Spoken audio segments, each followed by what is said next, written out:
محترم بزرگ دوستوں،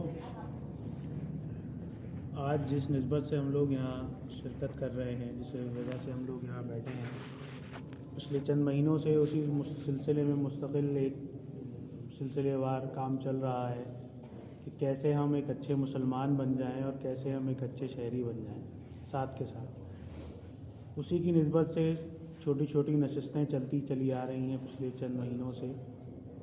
اسی میں ایک نشست آج بھی ہے جس میں ہم انشاءاللہ قرآن کے معجزات، قرآن کی تفصیلات کے بارے میں اسی موضوع پہ کچھ بات کریں گے انشاءاللہ۔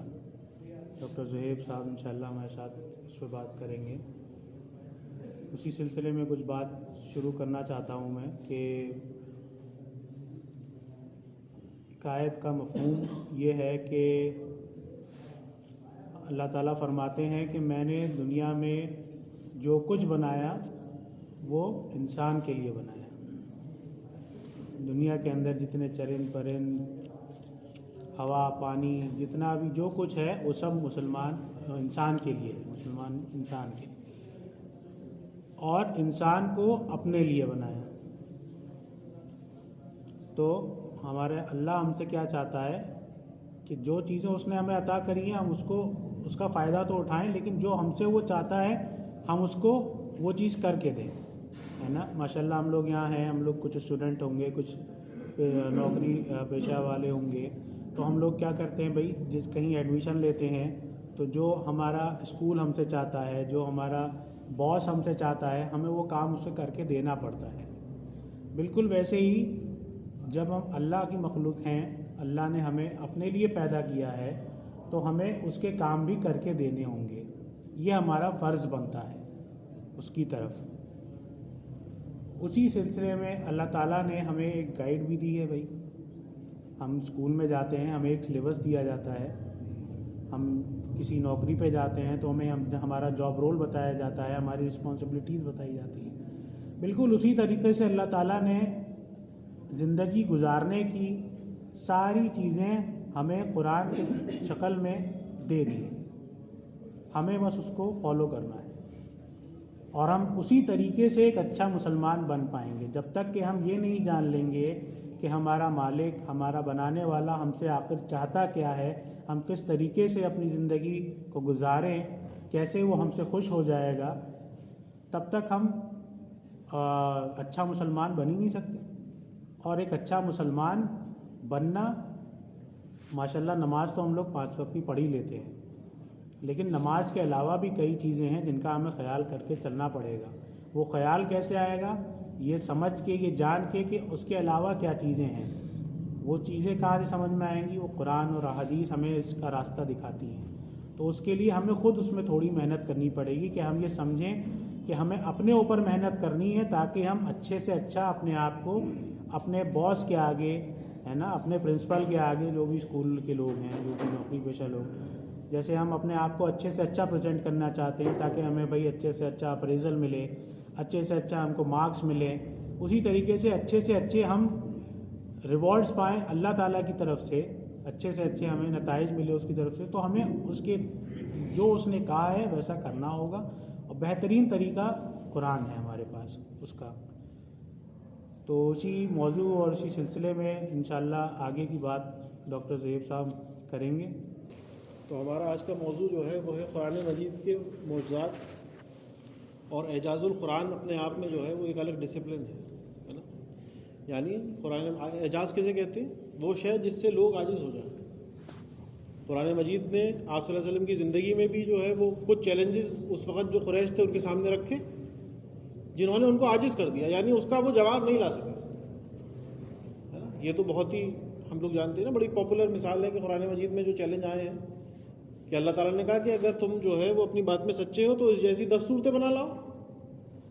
یہ کلام ہمارا ہے، تم کہتے ہو کہ محمد صلی اللہ علیہ وسلم جو ہیں وہ کہیں سے لکھ کے لائے ہیں اس کلام کو، تمہارے یہاں بھی بہت شاعر ہیں، بڑے عالم ہیں، بڑے تمہیں اپنی شاعری پہ فخر ہے، تم بھی لکھ کے لے آؤ، ہے نا۔ اس کے بعد آسان کر دیا اس کو کہ ٹھیک ہے 10 صورتیں نہیں لا سکتے، 1 صورت لیا، یعنی 3 آیات ہی لے آؤ، سورہ اخلاص بھی تو صورت ہی ہے، کم سے کم جو ہے اگر اس کا کوئی جواب تم بنا سکتے ہو، اس جیسا کوئی کلام پیش کر سکتے ہو، وہ لے کے آ جاؤ۔ لیکن تاریخ گواہ ہے کہ کوئی شخص بھی جو ہے وہ اس کا مدعی نہیں ہے کہ کوئی وہ صورت جو ہے وہ بنا کے لایا ہے نا. جیسے کہ سورہ بقرہ میں اللہ تعالیٰ نے فرمایا کہ تم ہرگز نہیں کر سکتے، چاہے انسان اور جن مل کے ایک دوسرے کا تعاون کریں تب بھی اس جیسا کلام تم کھڑا نہیں کر سکتے. یعنی اور یہ تاریخ گواہ ہے کہ قریش میں سے کوئی بھی مکے میں یعنی وہ لڑنے بھڑنے کو تیار تھے اس کے لیے. وہ بدر میں جو ہے پورا جو ہے وہ جتھا لے کے آ گئے، 1000 کا لشکر لے کے آ گئے، مارنے کو تیار تھے لیکن جواب لانے کو تیار نہیں ہے نا. تو یہ چیلنج جو ہے وہ قرآن مجید میں جو ہے وہ نقل کیا گیا، جبکہ ان کے یہاں ایسا نہیں ہے کہ ان کے یہاں جو شاعری جب وہ کرتے ہیں عرب میں جو ان کا جو کلچر تھا کہ کوئی بھی شاعر جو ہے بنا تنقید کے نکل نہیں سکتا تھا. اگر کوئی جیسے ہمارے یہاں تو کوئی شعر پڑھتا تو بھائی واہ واہ کرتے ہیں ہم تو ارشاد ہے بہت اچھی بات ہے، لیکن وہاں کا مزاج کیا تھا کہ کوئی اگر شعر کہتا تھا تو اس میں تنقید ضرور کرتے تھے، اس میں کمی ضرور نکالتے تھے، یہ ان کا کلچر تھا. لیکن قرآن میں کوئی کمی نہیں نکالی. ہاں یہ جو ہے وہ ادھر ادھر کی باتیں جو ہے حضور کے پاس لے کے آئے کہ ایک جو ہے وہ ایک مشرک جو ہے آپ صلی اللہ علیہ وسلم کی خدمت میں حاضر ہوا، اس نے کہا بھائی یہ آپ کے قرآن مجید میں 3 الفاظ استعمال ہوئے، یہ ہماری عربی میں ہے ہی نہیں. آپ کہتے ہیں کبار، ہمارے تو کبیر ہے، کبار کا تو کوئی لفظ ہی نہیں. ہمارے عجیب کا لفظ ہے عجاب نہیں، عجاب تو قرآن مجید میں آیا تو عجاب کہاں سے آ گیا آپ کے پاس؟ اور ہم تو شیر کو اسد کہتے ہیں، اسقرا جو ہے یہ لفظ جو ہے وہ کہاں سے لے کے آیا ہے نا. تو حضور نے کہا ٹھیک ہے آپ بیٹھ جائیے 2 منٹ، اور ایک صحابی کو آپ نے باہر سے بلوایا، وہ اندر آئے، حضور نے کہا ٹھیک ہے بیٹھ جاؤ، وہ بیٹھ گئے. حضور نے کہا آپ کھڑے ہو جاؤ، کھڑے ہو گئے. حضور نے کہا آپ جائیے، چلے گئے. جب جانے لگا حضور نے کہا رکو رکو رکو، آؤ بیٹھ جاؤ، پھر بیٹھ گئے. پھر کھڑا کیا، پھر جانے لگے، پھر روکا. اب وہ جب تنگ آ کے انہوں نے کہا کہ حضور مجھے جو ہے وہ کیا مطلب بیٹھو کھڑا آپ کیا مطلب کیا ہو رہا ہے، تب انہوں نے کہا اے قصرۃ العرب، اے عرب کے شیر،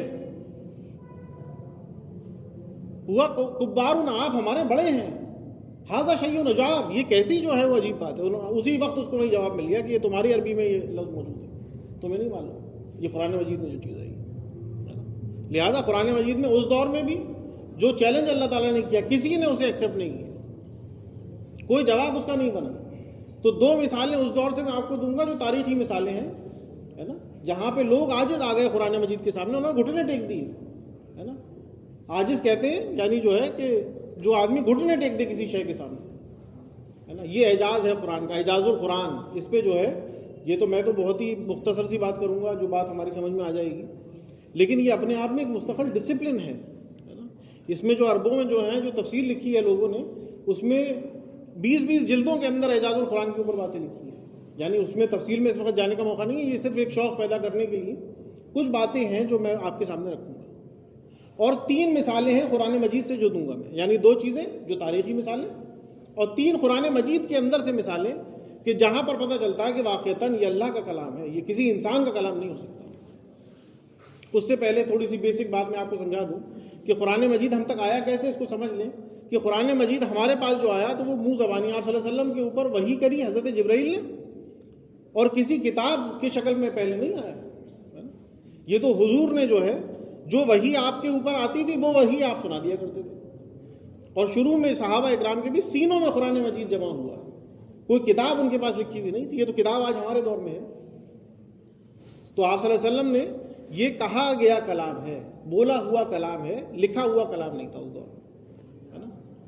اچھا، اس کی جو تاریخی مثالیں ہیں اس میں ایک بڑا واقعہ ملتا ہے، یعنی ولید ابن مغیرہ کا واقعہ ملتا ہے. اس شخص کو جو ہے جب قریش تنگ آ گئے کہ اب ان کا کوئی جواب ہم سے نہیں بنتا، تو انہوں نے ایک شخص کو تیار کیا. وہ بڑا ان کے شاعر تھا، بڑا پوئٹ تھا، بڑا اوریٹر تھا، سب کے وہ منہ بند کرنے کے لیے جو ہے وہ ماہر تھا.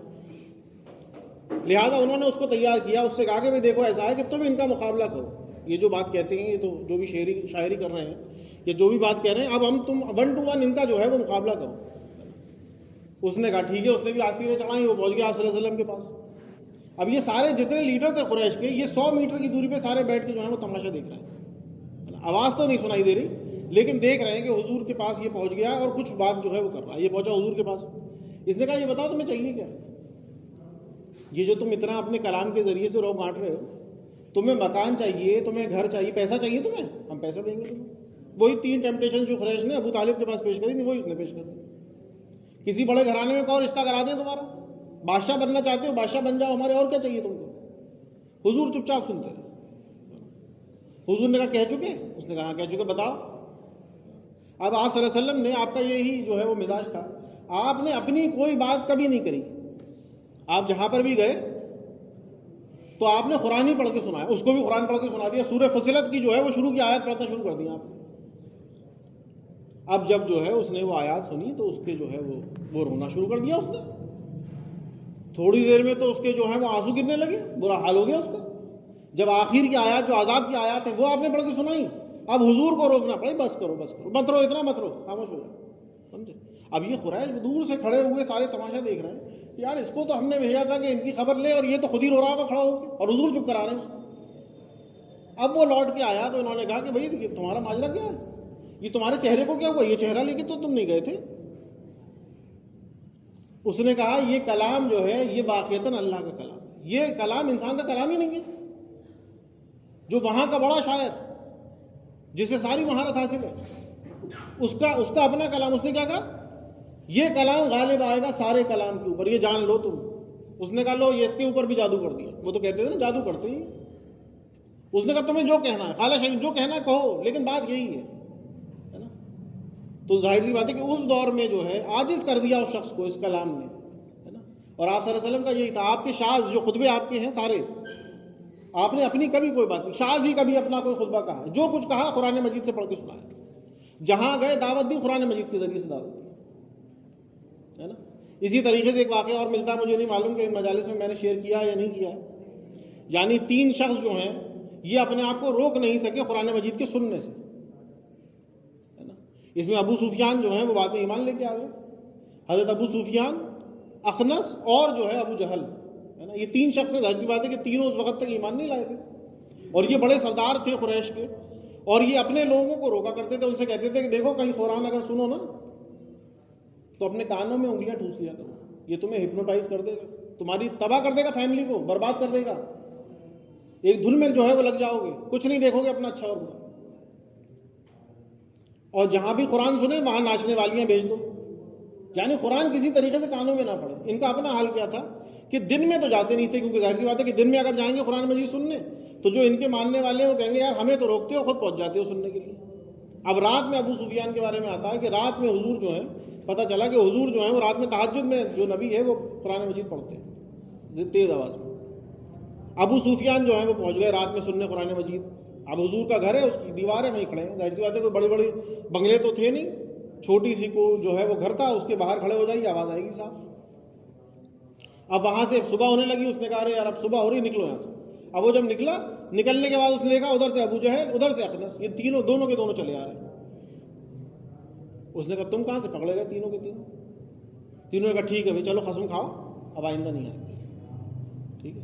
کیا کہیں گے لوگوں سے اگر پکڑے گئے تو یہ تو سارا ہماری چودراہٹ ختم ہو جائے گی۔ پھر اگلے دن وہی، پھر تینوں کے تینوں پکڑے گئے۔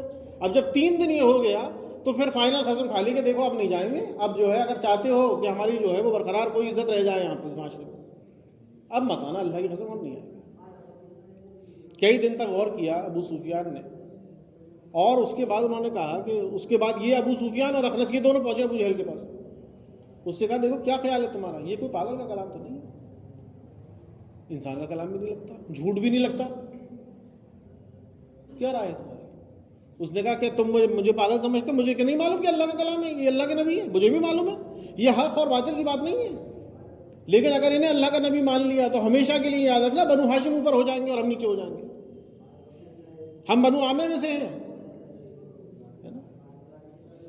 تو وہاں پر حق اور باطل کی بات نہیں تھی، وہ بھی جانتے تھے کہ اللہ کا کلام ہے، بالکل کھلا ہے، مبین ہے، لیکن اپنی چودراہٹ، اپنے فائدے ختم ہو جائیں گے۔ انہیں نبی مان لیا تو ظاہر سی بات ہے یہ ہمارے اوپر ہوں گے، پھر یہ تو ہماری ہمیشہ سے چپل چڑھائی ہے بنو ہاشم کے ساتھ، ہمیشہ کے لیے ہار جائیں گے ہم تو اپنی جو ہے وہ جیت اور ہار کا مسئلہ بنا کے اس کو جو ہے اس ہدایت سے محروم رہ گئے۔ ذرا غور کریے، اس دور کا کافر بھی قرآن مجید کو کان لگا کے سن رہا تھا، اور آج کا مسلمان، ہمارے یہاں تراویح آ جائیں گی، رمضان شروع ہونے والے، کون سی مسجد میں تراویح پڑھنے جاتے ہیں؟ جہاں امام صاحب سب سے فاسٹ چل رہے ہیں، جاتے ہیں نا، اسٹاپ واچ لگا کے تراویح چلتی ہے۔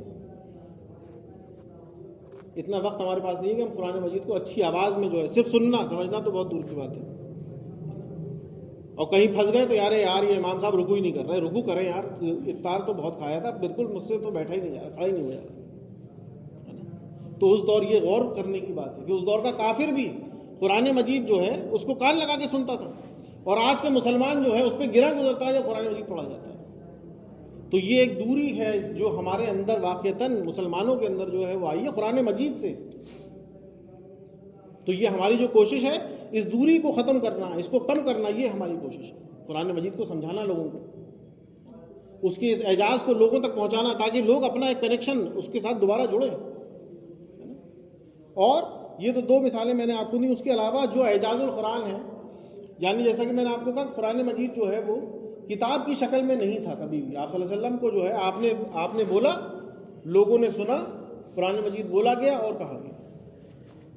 اچھا کوئی شے اگر میں لکھتا ہوں تو اس میں یہ امکان ہے نا کہ کوئی بھی چیز اگر میں نے کوئی لکھی ہے تو اس میں جو بات لکھ رہا ہوں اسے ڈیلیٹ بھی کر سکتا ہوں, کوئی سینٹینس چھوٹا بھی کر سکتا ہوں, بڑا بھی کر سکتا ہوں, ہے نا, اس میں تو چینجز کرے جا سکتے ہیں. لیکن کوئی بات اگر میں بول رہا ہوں تو کیا اس میں امکان ہے کہ میں اس کو جو ہے کریکٹ کر سکوں؟ جیسے میں ابھی بول رہا ہوں اور آپ کوئی بات لکھ رہے ہیں میری, تو وہ تو روانی میں چلے گا, جیسے میں بولتا چلا جاؤں وہ آپ لکھتے چلے جائیں گے, اس میں تو کوئی جو ہے وہ اس میں تو کوئی وہ نہیں ہے. تو قرآن مجید اسی طریقے سے جو ہے وہ لکھا گیا. آپ صلی اللہ علیہ وسلم نے بولا اور صحابہ اکرام نے یاد کیا اور بعد میں لکھا گیا. اس کو کوئی ایڈیٹوریل پروسیس تو نہیں ہے, کوئی یہ تو نہیں ہے کہ یہ الفاظ جو ہے یہ غلط لگ رہا ہے اس کو یہاں سے ہٹا دو کہیں اور رکھ دو. اس بات کو اپنے ذہن میں رکھیے گا کہ آپ صلی اللہ علیہ وسلم نے ایک ہی مرتبہ بولا, صحابہ اکرام نے ایک ہی مرتبہ سنا اور اس کو ویسے ہی لکھا, اور وہی کتاب آج ہمارے پاس ہے نا. اب ذرا غور کریے کہ وہ چیزیں جن پہ جو صحابہ اکرام بھی جن چیزوں پہ انہوں نے غور نہیں کیا, جیسے کہ آپ صلی اللہ علیہ وسلم نے فرمایا, ایک حدیث کا مفہوم ہے کہ آپ نے کہا کہ یہ قرآن مجید اس کے عجائب جو ہیں وہ کبھی ختم نہیں ہوں گے. یہ ہیروں کی وہ کھان ہے کہ ہر دور میں اس میں سے تم جو ہے جو محنت کرے گا اس میں سے اپنے فائدے نکال لے گا. جو باتیں اب میں عرض کروں گا وہ باتیں ہیں جن پہ آج ہم غور کر سکتے ہیں اور قرآن کی اعجاز کو سمجھ سکتے ہیں, اور ان کو صحابہ اکرام نے بھی نہیں سمجھا ہوگا. کیوں؟ کیونکہ ظاہر سی بات ہے کہ صحابہ اکرام کے زمانے میں وہ ساری باتیں نہیں تھیں جو آج ہمارے زمانے میں. ایک کتاب جو ہے جس میں آیت نمبر بھی پڑا ہوا ہو, ہے نا, جس میں جو ہے وہ ساری ڈیٹیلز ہوں, وہ نہیں تھی ان کے پاس. اگر ان میں سے کوئی صحابی کسی آیت کی طرف جو ہے وہ مفہوم بتاتے بھی تھے تو وہ آیت نمبر نہیں بتاتے تھے کہ اس آیت نمبر میں اس میں جو ہے یہ جو ہے وہ اس چیپٹر میں ہے. وہ تو کہتے تھے سورہ فصلت کی وہ آیت ہے اس کو پڑھو, ہے نا. اب دیکھیے قرآن مجید میں یعنی دنیا کا لفظ 115 مرتبہ آیا, دنیا کا لفظ پورے قرآن مجید میں. اب یہ حضور کو بھی جب آپ صلی اللہ علیہ وسلم پڑھ کے سنا رہے ہیں تو کیا آپ گن رہے ہیں دنیا کتنی مرتبہ آ رہا ہے؟ یہ تو بعد میں اب قرآن مجید مرتب ہو گیا, اب لوگوں نے اس میں غور و فکر کیا, اب پتہ چلا دنیا کا لفظ 115 مرتبہ آیا, ہے نا, اور آخرت کا لفظ بھی 115 مرتبہ آیا. سبحان اللہ. جب میں کوئی بات کہہ رہا ہوں کیا میرا اس پہ کنٹرول ہے کہ میں نے کتنی بار دنیا کہا؟ نہیں ہے نا, کسی انسان کے بس میں نہیں ہے. تو پتہ چلا اللہ کا کلام ہے. اور یہ ایک مثال نہیں ہے, اس کے علاوہ دیکھیے اس میں جو ہے فرشتوں کا لفظ جو ہے وہ 88 مرتبہ آیا, اور شیطان کا لفظ بھی 88 مرتبہ آیا. فرشتوں کے الٹا شیطان, شیاطین. موت کا لفظ 145 مرتبہ, الحیات 145 مرتبہ. کفر کا لفظ الکفر 17 مرتبہ, الایمان 17 مرتبہ. بیلنس, یہ قرآن مجید کا بیلنس ہے, یہ اعجاز ہے اس کا. اس کے علاوہ ابلیس کا جو ہے لفظاً ابلیس کا جو لفظ آیا وہ آیا ہے 11 مرتبہ, اور 11 ہی مرتبہ جو ہے اس سے پناہ مانگنے کا تذکرہ آیا قرآن مجید میں. اس کے علاوہ مہینوں کا لفظ, شہر جسے ہم کہتے ہیں, شہر الرمضان, تو یہ شہر کا لفظ قرآن مجید میں مہینے کتنے ہوتے ہیں ہمارے؟ 12 مرتبہ آیا. ٹھیک ہے. اس کے علاوہ قرآن مجید میں کئی جگہ پہ آیا قالو, یہ کہتے ہیں, ہے نا. اور آپ صلی اللہ علیہ وسلم سے کہا گیا کہ اگر یہ کہتے ہیں تو آپ یہ کہہ دیجئے, قل, ہے نا. تو قالو بھی جو ہے وہ 332 مرتبہ اور قل بھی 332 مرتبہ. یہ کنورسیشن ہے نا, کہ یہ کہتے ہیں تو آپ یہ کہہ دیجئے, یہ کہتے ہیں تو آپ یہ کہہ دیجئے, ہے نا. تو یہ بھی 332 مرتبہ, یعنی قل بھی 332 مرتبہ اور قالو بھی. اگر یہ انہوں نے اتنی بار یہ کہا ہے تو آپ اتنی بار یہ کہہ دیجئے, ہے نا. تو یہ وہ چیزیں ہیں جن پہ اس دور میں لوگوں نے غور و فکر نہیں کری ہوگی, یا حضور نے کبھی نہیں بتایا کہ دیکھو دنیا کا لفظ 115 مرتبہ آیا ہے اور آخرت کا لفظ بھی 115 مرتبہ ہے. حضور نے بتایا نہیں بتایا, کیونکہ آپ صلی اللہ علیہ وسلم کے زمانے میں قرآن مجید اس طریقے سے جو ہے وہ موجود نہیں تھا, ہے نا. اور صحابہ اکرام کے جو ہے وہ دور میں بھی جو ہے وہ آیت نمبر اور یہ ساری چیزیں نہیں تھی. یہ تو اس دور کے عجائب ہیں، جیسے کہ آپ نے فرمایا کہ ہر دور میں قرآن مجید کے عجائب جو ہیں وہ کبھی ختم نہیں ہوں گے. لوگ غور کریں گے اور چیزیں ایسی دیکھیں گے کہ انہیں یقین آ جائے گا یہ کلام اللہ کا کلام ہے نا. لہٰذا یہ کچھ باتیں. اس کے علاوہ قرآن مجید میں دوسری مثال جو ملتی ہے وہ ہے اللہ تعالیٰ نے فرمایا کہ عیسیٰ علیہ السلام کی مثال آدم علیہ السلام کی طرح. قرآن مجید میں آیت آ گئی ہے نا. تو ظاہر سی بات ہے کہ عیسیٰ علیہ السلام کی مثال آدم علیہ السلام کی طرح تو ایک جسمانی میں ہے کہ عیسیٰ علیہ السلام کی پیدائش ہوئی لیکن ان کے باپ نہیں تھے. آدم علیہ السلام کی جو پیدائش ہوئی اس میں نہ باپ تھے نہ ماں تھی، کوئی بھی نہیں تھا. تو دونوں کو بنا جو دنیا کا رابطہ ہے، جو ضابطہ ہے دنیا کا، وہ کیا ہے کہ بھائی ماں باپ ہوں گے تو اولاد ہوگی نا. تو عیسیٰ علیہ السلام کو بھی پیدا کر دیا بنا باپ کے، اور آدم علیہ السلام کو پیدا کیا بنا ماں باپ، کوئی بھی نہیں ہے اس کے اندر. تو معجزانہ طور پہ دونوں کو پیدا کیا گیا. اور یہ قرآن مجید میں جب یہ آیت آ رہی ہے کہ عیسیٰ کی مثال آدم کی طرح ہے، تو یہ 6 مرتبہ عیسیٰ علیہ السلام کا تذکرہ اس سے پہلے آ چکا ہے. یعنی قرآن مجید میں جہاں پر ہم اس بات کو پڑھ رہے ہیں 6 مرتبہ عیسیٰ علیہ السلام کا تذکرہ آ چکا ہے، اور 6 ہی مرتبہ آدم علیہ السلام کا تذکرہ آ چکا ہے. اور اس کے بعد 18 مرتبہ جو ہے وہ عیسیٰ علیہ السلام کا تذکرہ ہے، اور 18 ہی مرتبہ آدم علیہ السلام کا تذکرہ ہے. یعنی تذکرتاً بھی، لکھنے میں بھی عیسیٰ کی مثال آدم کی طرح ہے. دونوں کا تذکرہ قرآن مجید میں 25 مرتبہ عیسیٰ علیہ السلام اور 25 مرتبہ آدم علیہ السلام. اور جہاں پر یہ بات کہی جا رہی ہے تو 6 مرتبہ دونوں کا تذکرہ برابر ہو چکا. 6 بار عیسیٰ علیہ السلام کا تذکرہ آ چکا اور 6 مرتبہ آدم علیہ السلام کا آ چکا. اور اس کے بعد 18 مرتبہ جو ہے وہ دونوں کا مزید آنا ہے نا. تو اس لیے جو ہے وہ قرآن مجید میں اب ظاہر سی بات ہے کہ ان چیزوں کو تو آپ صلی اللہ علیہ وسلم نے، صحابہ اکرام نے، کسی نے بھی جو ہے ہائی لائٹ نہیں کیا کبھی ہے نا. اس کے بعد اگلی مثال ہے سورہ بقرہ سے. سورہ بقرہ میں کتنی آیات ہیں کسی کو یاد ہے؟ سب سے بڑی سورت جو ہے وہ سورہ بقرہ ہے. 286 آیات کے اوپر ہے وہ سورت ہے نا. اس میں ایک آیت ہے کہ اب ہم تم کو بناتے ہیں امتن وسطن، درمیانی امت ہے نا. تو 286 آدھا کیا ہوا؟ سمپل میتھس، 143 143 آیت کے اندر اللہ تعالیٰ نے فرمایا، یعنی اور کہیں نہیں فرمایا. درمیانی امت کا جو لفظ آیا ہے وہ آیت نمبر 143 ہے. یعنی درمیان کا لفظ بھی درمیان میں ہے نا. ظاہر سی بات ہے کہ یہ انسان جو ہے وہ عاجز ہے اس چیز سے. انسان کا کلام ہو ہی نہیں سکتا، اللہ کا کلام اللہ تعالیٰ کر سکتا ہے. اب یہ ایک اور مثال ہے جو میں آپ کے سامنے رکھ رہا ہوں. یہ تو بالکل ہی سمجھیے کہ ٹاپ ہے. یعنی سورہ مدثر میں اللہ تعالیٰ نے فرمایا وَرَبَّكَ فَكَبِّرْ، اور اپنے رب کی بڑائی بیان کر ہے نا. اب لنگوسٹکس میں ہم یہ جانتے ہیں کہ جب ہم کوئی بات جو ہے وہ لکھتے ہیں یا کہتے ہیں تو یا تو سینٹنس کی خوبصورتی آپ مینٹین کر سکتے ہیں، یا اس کے معنی کے اندر اس کے معنی کو کنٹرول کر سکتے ہیں. ایک ہی چیز کر سکتے ہیں ہے نا. اب یہاں غور کریے، ربک فکبر، پہلا الفابیٹ کیا ہے یہاں پہ؟ ربک میں پہلا الفابیٹ کیا ہے؟ را. فکبر آخری الفابیٹ کیا ہے؟ را ہے نا. یعنی اس سینٹنس کا پہلا اور آخری را سے شروع را پہ ختم. ربک دوسرا لفظ کیا آیا؟ ربک دوسرا کیا؟ با ہے نا. کبر سیکنڈ لاسٹ کیا ہوا؟ سیکنڈ لاسٹ بھی با ہے نا. ربک کا تیسرا کیا ہے؟ کاف. فکبر وہاں سے تھرڈ لاسٹ کیا ہے؟ کاف. یعنی یہ جو ہے بالکل اس کا عکس ہے. ربک فکبر ہے نا، یہ بالکل اس کا عکس ہے. یعنی جو ہے وہ جو میں نے آپ سے بات کہی اور اس کے معنی بھی ہے، اور اپنے رب کی بڑائی بیان کر ہے نا. تو یہ وہ شے ہے کہ جس کو سننے کے بعد، سمجھنے کے بعد انسان کو اپنے گھٹنے ٹیکنے پڑتے ہیں کہ یہ واقعتاً اللہ ہی کا کلام ہو سکتا ہے. اگر انسان جو ہے اس کی جو ہے وہ سیمیٹری کو دیکھے، اس کے بیلنس کو دیکھے، تو معنی پہ اس کا کوئی کنٹرول نہیں ہوگا. لیکن یہاں تو ہم دیکھتے ہیں کہ اس کی سیمیٹری بھی برقرار ہے، بیلنس بھی برقرار ہے. یہاں را سے شروع ہو رہا ہے، را پہ ختم ہو رہا ہے. دوسرا لفظ کہاں ہے؟ سیکنڈ لاسٹ کہاں ہے. تھرڈ لاسٹ وہاں سے جو ہے وہ تیسرا لفظ کہاں ہے، اور وہاں سے تھرڈ لاسٹ کہاں ہے. دوسرا با ہے تو سیکنڈ لاسٹ با ہے. تو ایسا کلام جو ہے وہ انہوں نے جو ہے وہ کبھی جو ہے وہ نہیں دیکھا ہے نا.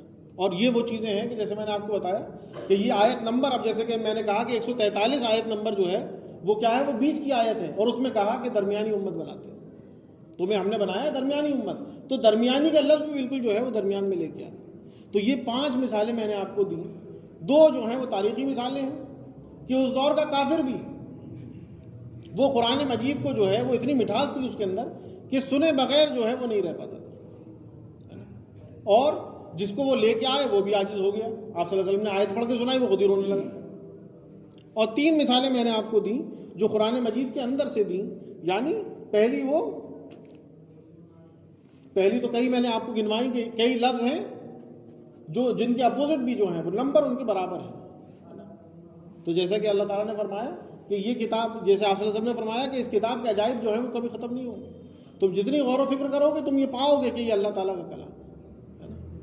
اسی طریقے سے جو ہے پتہ چلا کہ واقعتاً جبکہ جو ہے اس بات کو ہم سمجھتے ہیں کہ اگر کوئی کلام کہا گیا ہو, جیسے کہ قرآن مجید کہا گیا ہے, اس کا کوئی ایڈیٹوریل پروسیس نہیں ہے, اس میں ایسا کچھ نہیں ہے کہ آپ صلی اللہ علیہ وسلم, جیسے کہ جو ہے وہ یہودیوں کو جو ہے وہ شروع میں کیا ہوا کہ آپ صلی اللہ علیہ وسلم جب مکے آئے, مدینے آئے, تو ظاہر سی بات ہے کہ یہودی یہ بات جانتے تھے کہ یہ امی ہے, یہ تو امت ان کی جو مشرک ہیں یہ سارے کے سارے کتاب تو ان کے پاس ہے نہیں.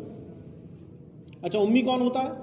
امی کا مطلب ہوتا ہے ماں سے, یعنی جو بالکل ابھی پیدا ہوا ہے, جو ابھی ماں سے نکلا ہو وہ امی ہے. لیکن جب آپ مدینے آئے اور سورہ بقرہ جو ہے وہ نازل ہو رہی تھی تو آپ صلی اللہ علیہ وسلم نے جو ہے وہ پڑھ کے سنائی لوگوں کو. اس میں پہلے الفاظ آ گئے الف لام میم. اب ان کے کان کھڑے ہوئے, انہوں نے کہا کہ یار یہ الف لام میم یہ جو نبی ہیں یہ تو امی ہے نا. ہمارے بہت سارے لوگ ہیں جو اردو سمجھتے ہیں اور بولتے بھی ہیں لیکن انہیں اردو لینگویج کے بارے میں نہیں معلوم. بھائی کوئی بھی مزدور طبقے کا ہے, کوئی پڑھائی لکھائی اس نے نہیں کری ہے, تو ہم اس سے بات کرتے ہیں تو اردو بولنا تو اسے آتی ہے نا, اردو میں وہ بات تو کرے گا لیکن الفابیٹس نہیں جانتا اردو کے, الف با تا سا نہیں جانتا وہ, لیکن وہ بات کرے گا اردو کے اندر. ایک وہ ہیں پڑھے لکھے لوگ اس چیز کے, اس لینگویج کے, وہ الفابیٹس کو جانتے ہیں ہے نا. تو جب آپ صلی اللہ علیہ وسلم آئے اور آپ نے الفابیٹس پڑھے الف لام میم ذالک الکتاب, تو ان کے کان کھڑے ہوئے, انہوں نے کہا کہ ظاہر سی بات ہے کہ کوئی کتاب ہے ان کے پاس ہے نا. یہ جو الفابیٹ ہے یہ تو کوئی کتاب, جس کو کتاب پڑھنا آتی ہے, کوئی پڑھا لکھا آدمی ہے وہی جو ہے وہ بول سکتا ہے ان کو ہے نا. اس کے بعد اگلی آیت کیا ہے؟ ذالک الکتاب. ہاں کتاب ہے, وہ کتاب کہاں ہے؟ وہ لوح محفوظ پہ اللہ کے پاس ہے نا. تو وہ کتاب کہاں ہے؟ وہ اللہ کے پاس ہے. لیکن آپ صلی اللہ علیہ وسلم نے جو کچھ حضرت جبرائیل نے آپ کو بتایا, آپ نے جو ہے اس کو ٹرانسمٹ کیا. اچھا اس میں بھی جو ہے غور کرنے کی بات یہ ہے کہ ساری صورتیں جو ہیں وہ ایک وقت میں نازل نہیں ہوئی ہے نا. جو صورتیں ہیں وہ ساری ایک وقت میں نازل ہوئی ہیں. بھائی مدینے کے پورے دور میں سورہ بقرہ نازل ہوتی رہی. آپ جب مدینے پہنچے ہیں تو سورہ بقرہ کا کچھ حصہ ہے جو نازل ہو رہا ہے. آپ جو بالکل آخر کی آیات ہیں وہ بالکل آخری دور میں جو ہے وہ نازل ہو رہی ہے, سورہ بقرہ نازل ہو رہی ہے ابھی. تو اس میں جو ہے وہ ٹریک رکھنا کہ کون سی آیت کہاں پر ہے, یہ ساری باتیں آپ صلی اللہ علیہ وسلم جو ہے وہ کروا دیا کرتے تھے. جب آیت آتی تھی, اور سورہ بقرہ کے ساتھ اور بھی صورتیں نازل ہو رہی تھی, تو جب بھی آیات آپ کے اوپر نازل ہوتی تھیں تو آپ صحابہ اکرام کو کہہ دیا کرتے تھے کہ دیکھو یہ آیات آئی ہیں, یہ فلانی صورت میں فلاں جگہ درج کر دو. یہ آیات آئی ہیں, یہ سورہ بقرہ میں فلانی جگہ درج کر دو. آپ کو اس بات کا کوئی جو ہے وہ علم نہیں تھا, نہ ٹریک ریکارڈ تھا کہ دنیا کا الفاظ جو لفظ ہے وہ کتنی مرتبہ آ گیا, آخرت کتنی مرتبہ آ گیا, فرشتے کا ذکر کتنی مرتبہ آ گیا, خل کہاں آ گیا, قول اور جو ہے وہ قالو کہاں آ گیا, کوئی آپ کو تذکرہ اس کا معلوم نہیں تھا. یہ وہ چیزیں ہیں جب قرآن مجید مرتب ہو گیا, کتابی شکل میں آ گیا, ہمارے پاس آ گیا, اب لوگوں نے غور و فکر کیا, تب پتہ چلا کہ واقعتاً اللہ کا کلام ہے. کسی انسان کے اندر اس کے جو ہے وہ محال ہے کہ جو ہے وہ ایسا کلام جو ہے وہ پیش کر سکے جس میں اتنی سمٹری ہو اور معنی جو ہے وہ بے مثال ہو. لہٰذا یہ کچھ مثالیں ہیں جو مجھے آپ کے سامنے رکھنی تھی. اس کے بعد انشاءاللہ اب یہ سیشن پہ تو ہم آگے بات نہیں کر پائیں گے. انشاءاللہ ہمارا پروگرام یہ ہے کہ ہم آگے ہو سکتا ہے اور سیشنز بھی آگے اس میں کریں, تو اس میں جو ہے وہ قرآن مجید سے جڑنے کی اور باتیں, جیسے قرآن مجید میں جو ہے ایک بڑی بحث یہ ہے کہ قرآن مجید کا ہر لفظ اپنی جگہ جو ہے وہ اسے ہٹایا نہیں جا سکتا. ایک ہے کہ ہم اس بات کو کہتے ہیں, ایک ہے ہمارا یقین ہے اس بات کے اوپر, یہ بلائنڈ فیتھ ہے, وہ بھی بات ٹھیک ہے کہ بھئی اللہ کا کلام ہے اس لیے نہیں ہٹایا جا سکتا. ایک ہے کہ ہمیں معلوم ہو کیوں نہیں ہٹایا جا سکتا واقعتاً ہے نا. جیسے قرآن مجید میں جو ہے وہ 2 لفظ آئے, مکہ اور بکہ. مکہ کے جو پرانا لفظ ہے وہ بکہ ہے, تو اس کی بحث ہے کہ ان کو مکہ کو بکہ کیوں نہیں کر سکتے, یا بکہ کی جگہ مکہ کیوں نہیں استعمال کر سکتے. اسی طریقے سے حضرت موسیٰ علیہ السلام کا تذکرہ آتا ہے تو وہ اپنی قوم کو جو ہے وہ کہتے ہیں میری قوم کے لوگوں, اور اسی قوم کو حضرت عیسیٰ علیہ السلام کہتے ہیں یا بنی اسرائیل. انہوں نے کبھی نہیں کہا حضرت عیسیٰ علیہ السلام نے پورے قرآن میں کہ اے میری قوم, کبھی میری قوم نہیں کہا. اس کے پیچھے کیا ریزنس ہے, کیوں ہے ایسا؟ اس کے پیچھے کیا جواب ہے اس بات کا. تو انشاءاللہ وہ اگلے سیشنز میں ہم اس کو کور کریں گے, ہے نا. تو یہ بھی ایک اپنے آپ میں بڑی دلچسپ بحث ہے کہ قرآن مجید کا جو ہے وہ ہر لفظ اپنی جگہ کیوں اس کو نہیں ہٹایا جا سکتا. ایک ہے کہ ہمارا جو ہے وہ عقیدہ ہے کہ اللہ کا کلام ہے نا, جیسا کہ آپ صلی اللہ علیہ وسلم نے فرمایا کہ بھئی ٹھیک ہے ایک بلائنڈ فیتھ ہے, لیکن میں تمہیں دعوت دیتا ہوں اس دین کی طرف اللہ وجہ البصیرۃ, ہے نا, کہ انسان کو واقعتاً پتہ ہو, آنکھیں کھول کے وہ چل رہا ہو, اسے معلوم ہو کہ کیوں نہیں ہٹایا جا سکتا ہر لفظ. قرآن مجید کا ہر لفظ اپنی جگہ اٹل کیوں ہے نا. تو وہ کب پتہ چلے گا جب ہم اس میں اور جو ہے وہ گہرائی سے غور کریں گے. تو انشاءاللہ اس میں کیا بحثیں ہیں, اور وہ بڑا انٹرسٹنگ جو ہے وہ ٹاپک بھی ہے نا, کیونکہ جو ویسٹرن رائٹرز ہیں وہ لوگ جو انگلش میں ترجمے لکھتے ہیں وہ بڑا قرآن مجید کے اوپر جو ہے وہ حملے کرتے ہیں اسی لائن میں کہ قرآن مجید میں تو دیکھو یہ لفظ آیا, اس کی جگہ یہ لفظ لے کے آ جاتے تو کیا فرق واقع ہو جاتا. تو انشاءاللہ اس کو ہم اگلی نشست جب ہماری ہوگی اس میں جو ہے وہ کور کریں گے. باقی جو ہے وہ اس ٹاپک سے ریلیٹڈ کوئی سوال ہو تو پوچھیے, نہیں تو انشاءاللہ پھر اگلی نشست میں.